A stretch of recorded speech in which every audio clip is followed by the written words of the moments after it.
many of you have probably seen this clip by now already, but there's been a clip going around the past few months or so that alleges that I've been cheating in my Fantasy 64 runs. I'll show you a clip of it right now.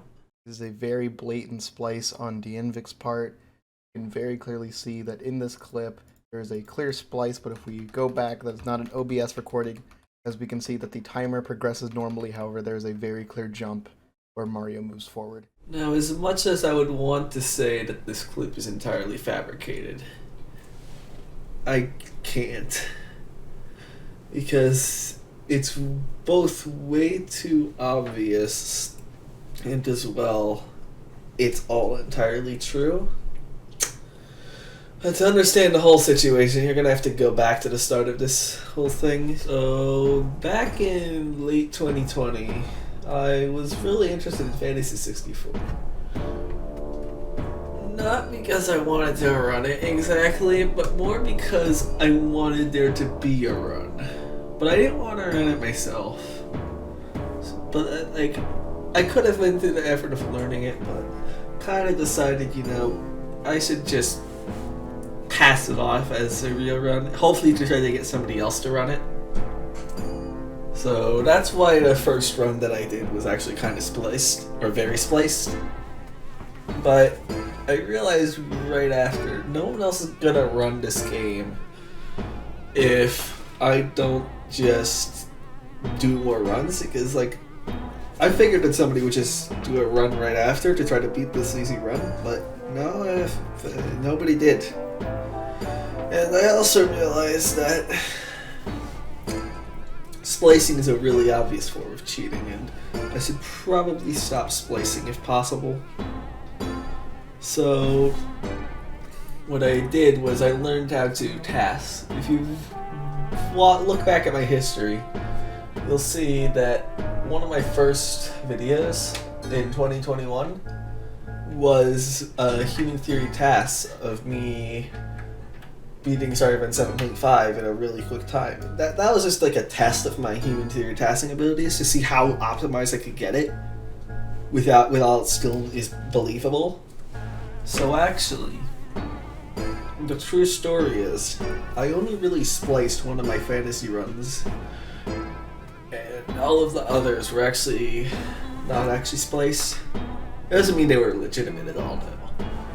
So, for most of my runs up until mid-2021, up until I'd say July-ish, all of them were human theory casts, but there was a few problems with that.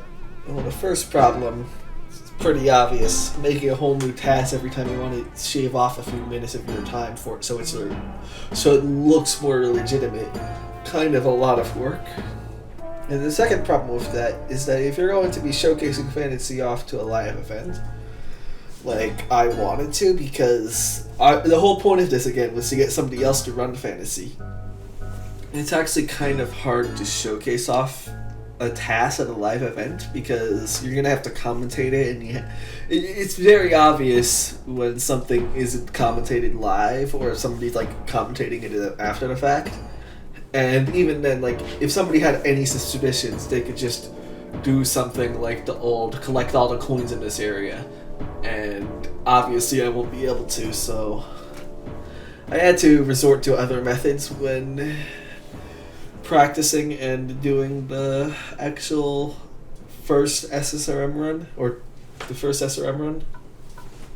So when I first tried actually cheating in RTA, my first thought was to use a RAM editor to actually modify the contents of the game's RAM in real time.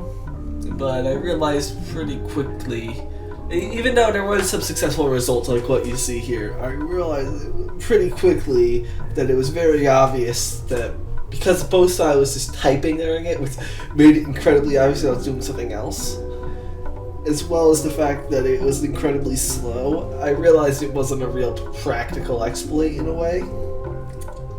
So I kind of had to switch away from that. And then I realized, and I took some influence from Dream actually. What's it called?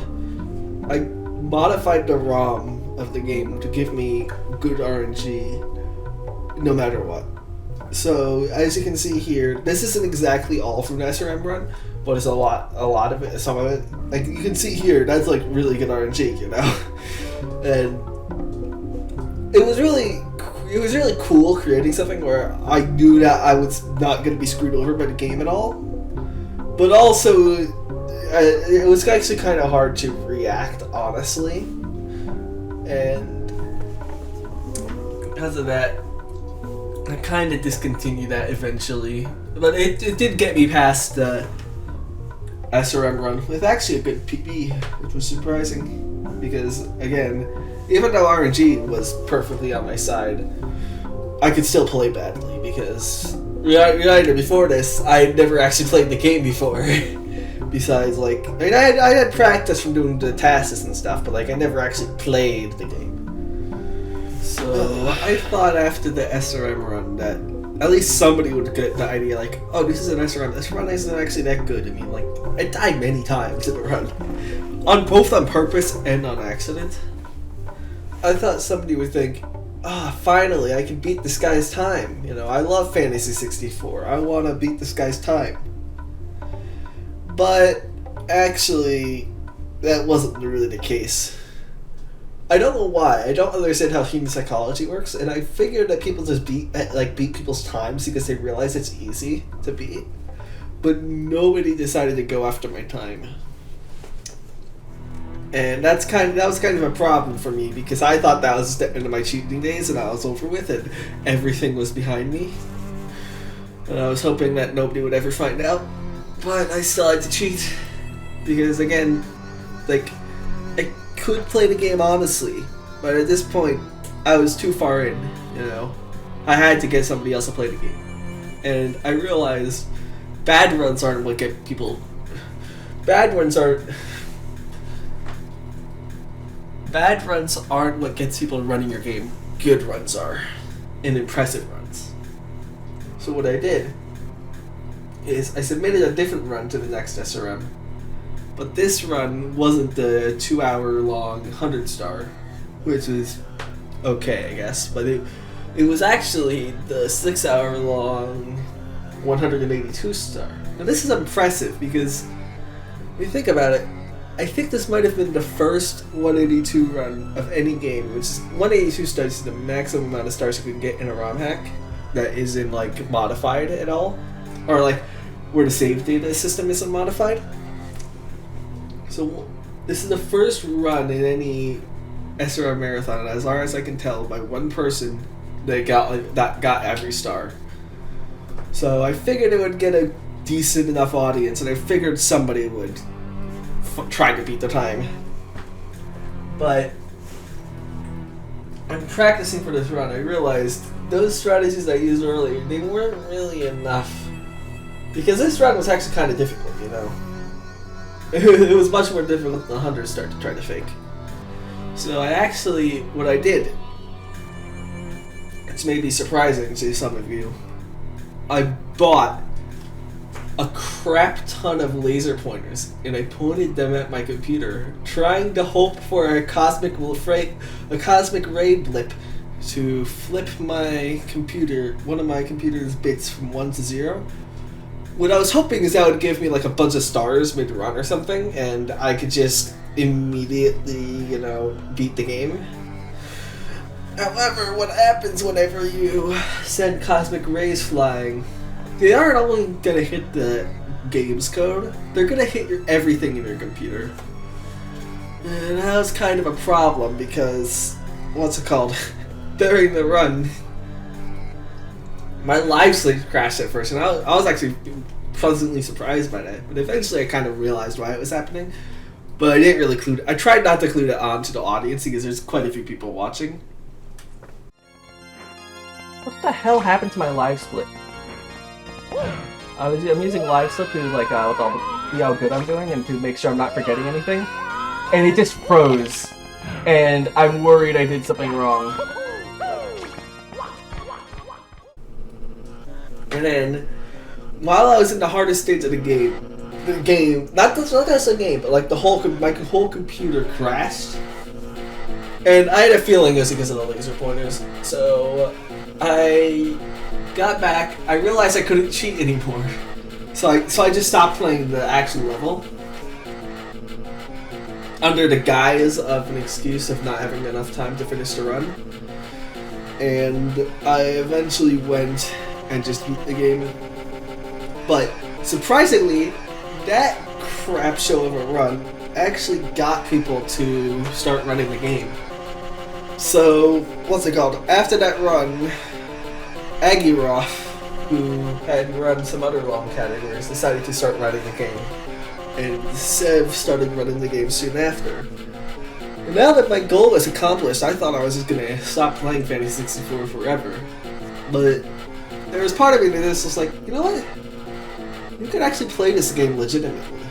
So surprisingly, despite what it might seem, the only legitimate run I've actually done of this game so far is the 140-something that I got a few months ago. And that, I'll be honest, that one is completely legitimate. Now, should it be allowed in the leaderboards? No. I don't think so. I mean, I'm a known cheater. I mean, I don't think it should be allowed in the leaderboards, even if I cheated for a reason that most people don't. But I hope this video clears the confusion, and I hope people understand why I would cheat or run so bad. Like, I think it should be pretty obvious now. But anyway, what I feel like Speeder.com should do, what I feel like the moderators should do, I should probably be banned. I can see why. But also, I feel like I just have to tell you guys, what's it called? Don't like treat me badly. Partially because, partially because I'm probably not going to do any more ROMhack runs anyway. But also because I completely made up everything I said here. April Fools, haha, you freaking fool. I would be surprised if somebody actually believed that at the end. But, yeah, have fun everybody. Have a good day. Brush your teeth. Good night.